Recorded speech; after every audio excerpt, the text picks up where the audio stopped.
Assalamualaikum warahmatullahi wabarakatuh. Kembali lagi bersama channel Muhammad Ibal atau biasa dipanggil Ibam. Kali ini saya akan melanjutkan cerita tentang perkembangan tol Padang Sicincin. Yang kali ini saya berada di Sungai Buluh, tepatnya di Kabupaten Padang Pariaman.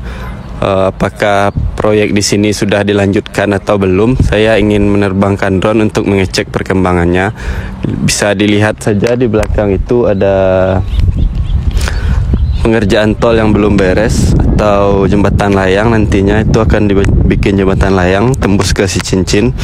Jadi saya akan lihat dari atas. Selamat melihat teman-teman.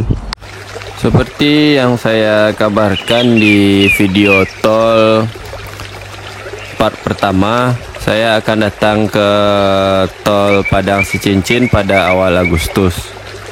Dan ternyata di sini belum ada pengerjaan jalan tol Padang Sicincin.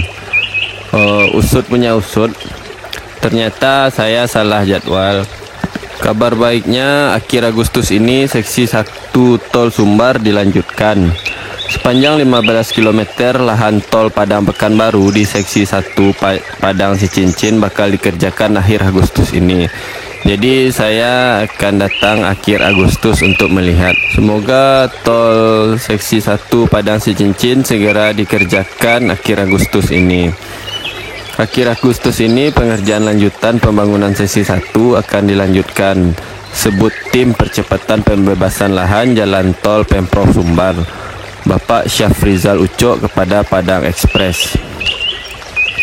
Staf ahli Gubernur Sumbar bidang ekonomi ini menambahkan, Pemprov Sumbar optimis pengerjaannya bisa berjalan lancar sehingga seksi 1 bisa segera tuntas.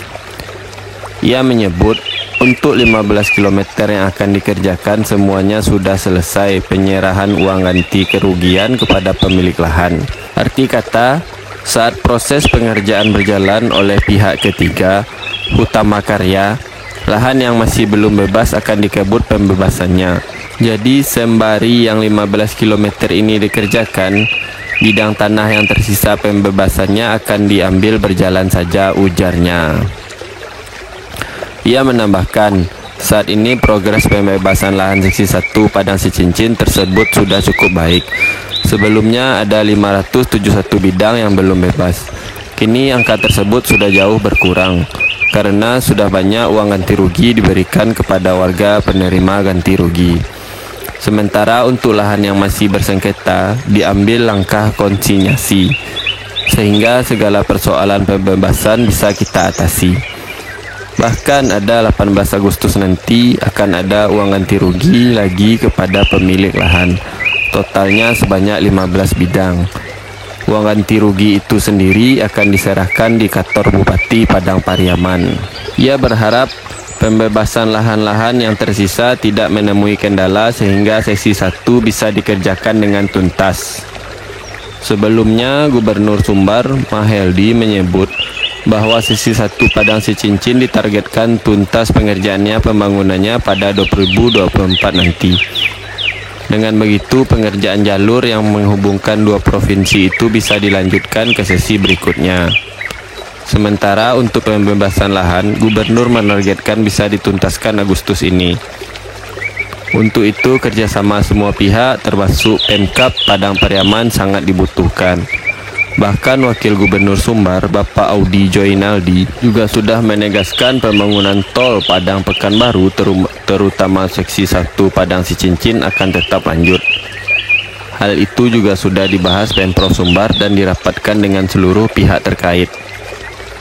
Seperti diketahui, lambatnya seksi 1 Padang Sicincin diungkap Pemprov Sumbar karena adanya 2 kali pembayaran yang dilakukan lahan IKK Pemda Padang Pariaman, tepatnya Taman Hayati, di mana sudah ada 13 orang yang menjadi tersangka dan saat ini sedang dalam proses sidang. 2 diantaranya terdapat BPN Sumbar, yaitu Ketua Satgas A dan Ketua Satgas B, ditambah mantan Kabid P2T 1 orang dan 10 orang warga masyarakat beserta oknum wali nagarinya. Terlibatnya ketua dari Satgas A dan B menjadi tersangka. membuat progres pengerjaan pengukuran, memverifikasi atau plotting sebekat yang merupakan dari Satgas A menjadi terhambat. Sementara Satgas B yang tugasnya untuk mengidentifikasi pemilik tanah, tanaman, bangunan, dan irigasi, dan bidang-bidang yang berbatasan dengan aset jalan juga tidak bisa dilaksanakan hampir 8 bulan belakangan.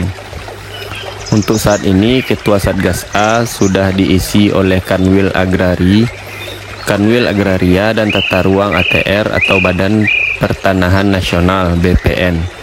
Kemudian staf yang memvalidasi dan memverifikasi juga ditambah, sehingga semuanya dapat diselesaikan bulan Juli.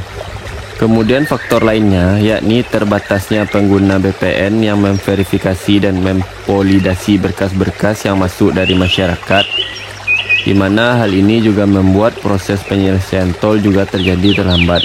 Nah, dikarenakan itu, mari kita doakan semoga tol Padang Sicincin segera rampung dan lebaran tahun depan atau tahun-tahun berikutnya Sumbar sudah tidak dilanda macet lagi.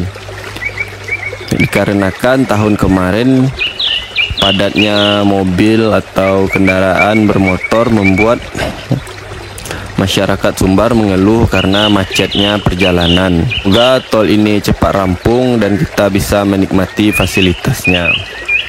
Sekian penjelasan saya tentang tol Padang Sicincin. Jika ada kekurangan, tolong tulis di kolom komentar, tinggalkan komentar yang membangun. Semoga tol ini cepat rampung.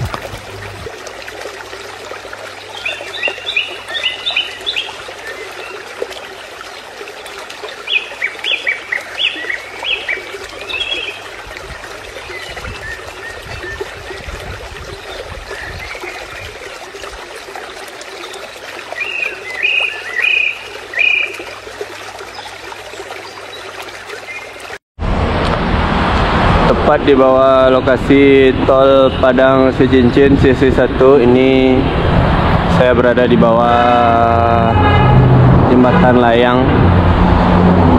Terlihat sudah ada beberapa coretan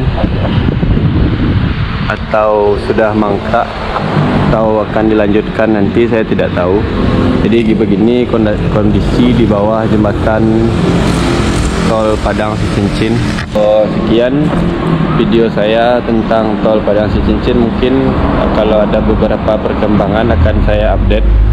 Saya Muhammad Iqbal, terima kasih sudah menyaksikan video singkat saya. Akhir kata saya ucapkan Assalamualaikum warahmatullahi wabarakatuh.